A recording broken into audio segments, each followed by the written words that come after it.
If you can dream it, you can do it.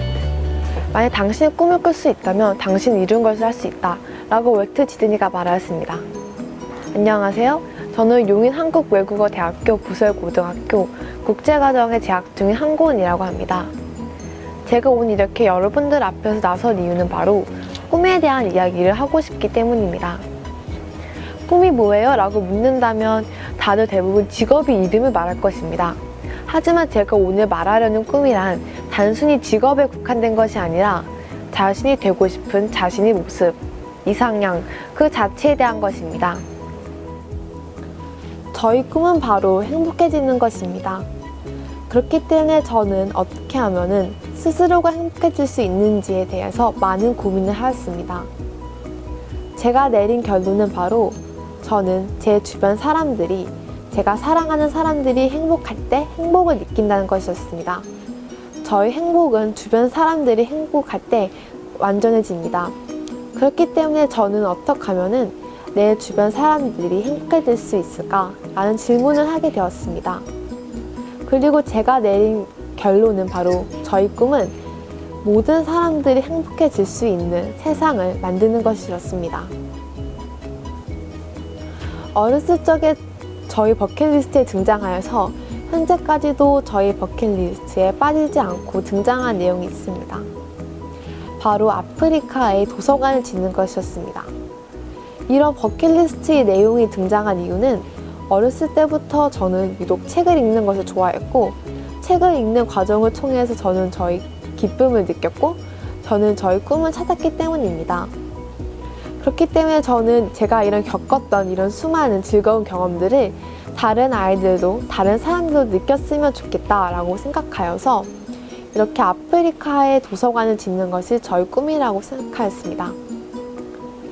하지만 제가 저희 꿈에 대해서 제가 버킷리스트에 대해서 다시 한번 진지한 고민을 했을 때 제가 찾았던 것은 바로 이 세상에는 책을 읽을 수 있는 능력조차 없는 사람들이 너무 많다는 것이었습니다.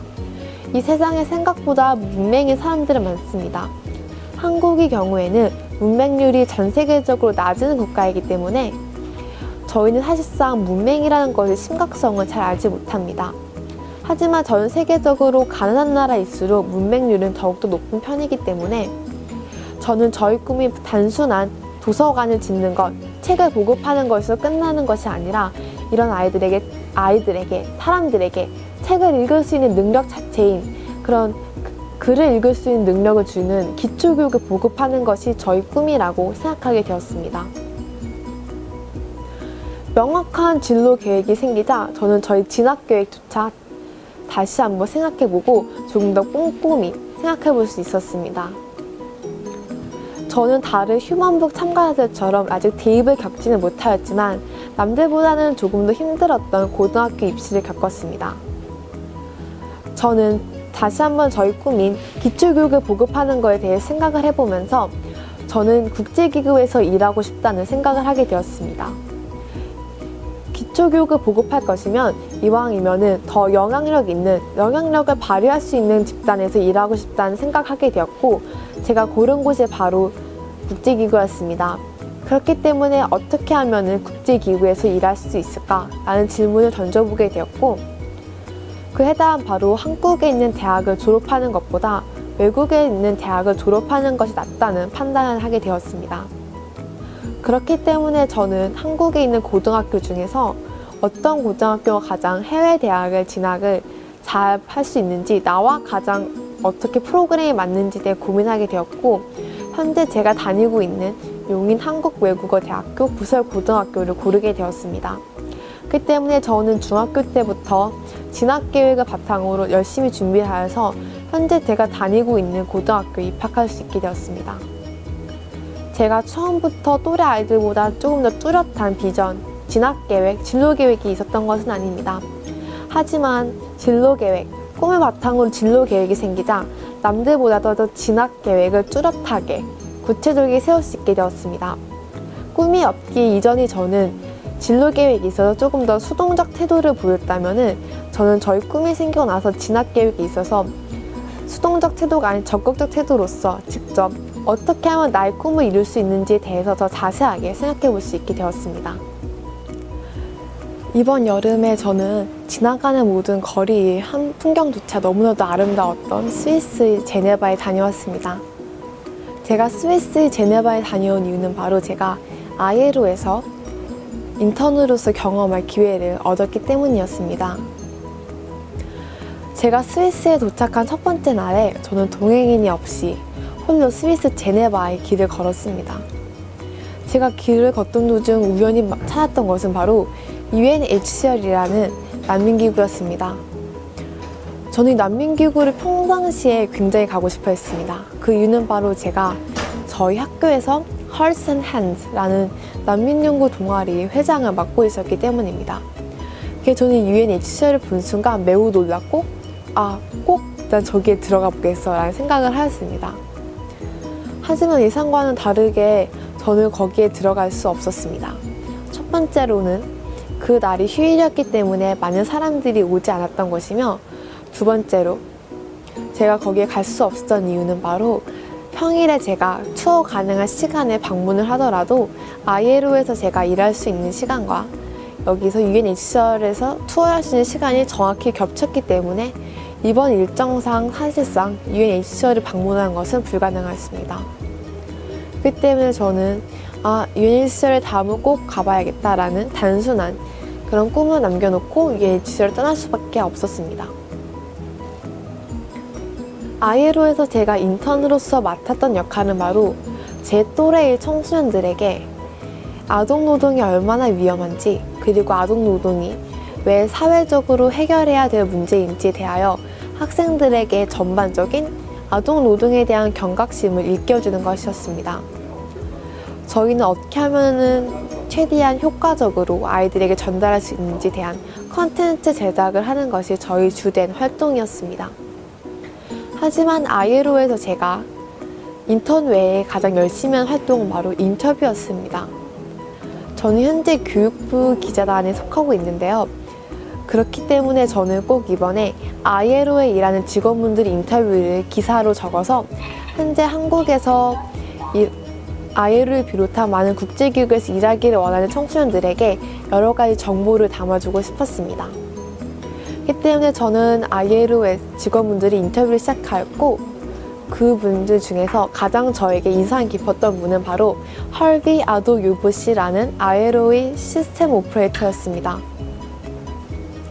사실상 그분과 처음 인터뷰를 진행하였을 때는 인터뷰는 상당히 상투적이고 정말 전형적인 인터뷰였습니다. 저는 준비해가는 인터뷰지에 있는 질문들을 말했고 그분들은 그에 대한 답변을 해주었습니다.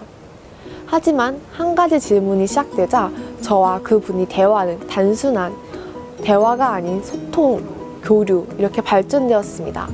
제가 그분께 던진 질문은 한 가지였습니다. What is your dream? 당신의 꿈은 무엇인가요? 그 질문 하나가 저와 그분이 인터뷰를 정말 하나의 소통으로 바꾸게 해줬습니다. 헐비 씨는 아예로에서 일하기 전에 가나에서 오셨으며 현재 그분이 가지고 계신 꿈은 바로 가나에 있는 아동 노동자들이 모두 아동 노동 대신에 교육을 선택하는 것이었습니다. 저와 그분은 서로의 꿈에 대해 이야기를 하며 저 역시도 그분과 마찬가지로 이런 교육을 보급하는 것이 꿈이었기 때문에 저희는 이런 교육에 관한 아동노동과 교육의 상관관계, 현재 아예로가 아동노동을 해결하기 위해서 어떤 해결책들을 펼치고 있는지에 대한 이야기를 할 수 있었습니다. 그런 인터뷰가 끝난 이후에 그분은 저에게 한 가지 놀라운 제안을 제안하셨습니다. 바로 UNHCR에 방문하는 것이 어떻냐라는 질문이었습니다. 그분은 그분의 아내가 UNHCR에 일하고 있기 때문에 너가 원한다면은 너가 관심 있다고 말한 난민 아이들이 교육에 대한 전문가와 너와 만나게 해주겠다라는 제안을 하셨습니다. 사실상 저는 제 일정 중 와중에서 UNHCR을 방문하는 것은 사실상 불가능이라고 생각하던 때였고, 그렇기 때문에 그분이 제안하신 제안은 특히나 저에게 더 큰 놀라움으로 다가오게 되었습니다. 저는 그분과 약속을 맺고 다음날 UNHCR을 방문하기 위하여서 그 전날 새벽에 제가 아예로에서 할 분량을 미리 끝내놓고 UNHCR을 방문하게 되었습니다. UNHCR을 방문하게 되어서 더 놀라웠던 것은 바로 할비 씨 아내분이 저희 이야기를 듣고 동료분 직원 중에서 독일들이 지원금을 바탕으로 하여서 시리아 난민들이 교육 예산을 담당하시는 전문가를 저에게 소개시켜 준 것이었습니다. 그분과 저는 15분 동안이지만 난민 교육의 방향성에 대한 이야기를 비롯한 평소 제가 난민 아이들 교육에 대해서 궁금해했던 점을 답변해 주셨습니다. 저는 그렇게 스위스에서 제네바에서 예상치 못한 인터뷰로 예상치 못한 결과로 이렇게 제가 갈 거를 예상하지 못했던 UNHCR을 갈 수 있었습니다. 저에게는 꿈이 있었기 때문에 제가 온 기회 하나하나를 모두 다 허투루 보내지 않았습니다. 하나하나 모든 기회들을 허투루 보내지 않았기 때문에 저에게는 저희 꿈을 이룰 기회가 찾아왔습니다. 제가 불가능이라고 생각했던 UNHCR을 방문할 수 있었던 것도 단순히 꿈으로만 여겼던 국제기구에서 실제로 많은 사람들 앞에서 발표를 할 수 있었던 것도 바로 저에게는 꿈이 있었기 때문에 가능한 것이라고 생각합니다. 저는 꿈이 있었기 때문에 남들보다 더 모든 기회를 최선으로 다해서 잡고자 하였고, 그러한 저희 노력들은, 그러한 저희 시도들은 바로 실제로 저희 꿈을 이룰 수 있는 기회로서 다가왔습니다. 제가 스위스에서 느꼈던 것은 바로 어떤 사람이 정말 간절히 꿈을 원한다면은 온 우주가 도와준다고 하는 말로는 부족할 정도로 그 사람은 자신이 원하는 자신의 모습으로 자신이 있기를 원하는 그런 상황으로 놀랍게 변할 수 있다는 것이었습니다. 꿈이라는 것은 하나의 이정표와도 같은 존재입니다. 그리고 또한 자신의 삶을 한 문장으로 나타냈을 때 그 한 문장에 해당하는 존재입니다. 저희는 거창하지도 않고 소박하지도 않은 그런 꿈들을, 크고 작은 꿈들을 하나하나 이뤄가면서 우리들이 원하는 우리들의 모습으로 변해갑니다. 가는 길이 만약 너무 힘들어서 방황할지 몰라도 그렇게 방황하고 고민하면서 각자 자신들이 원하는 자신들의 꿈을 이루는 것입니다. 앞서 말하였듯이 제가 느꼈던 것은 꿈을 가진 자들에게는 온 세상이, 온 우주가 도와준다는 말로 부족할 정도의 놀라운 기적 같은 상황이 이루어진다는 것이기 때문에 저는 꿈이 있는 사람이라면 앞서 제가 처음에 말했던 명언처럼 꿈이 이루어지지 않는 것은 불가능하다고 생각합니다. 오늘 저 이야기를 들어주셔서 감사드리고 여러분들이 모두 자신들의 꿈에 대해 생각해보고 그 꿈을 이룰 만한 크고 작은 시도들을 오늘부터라도 시작하면 좋을 것 같습니다. 감사합니다.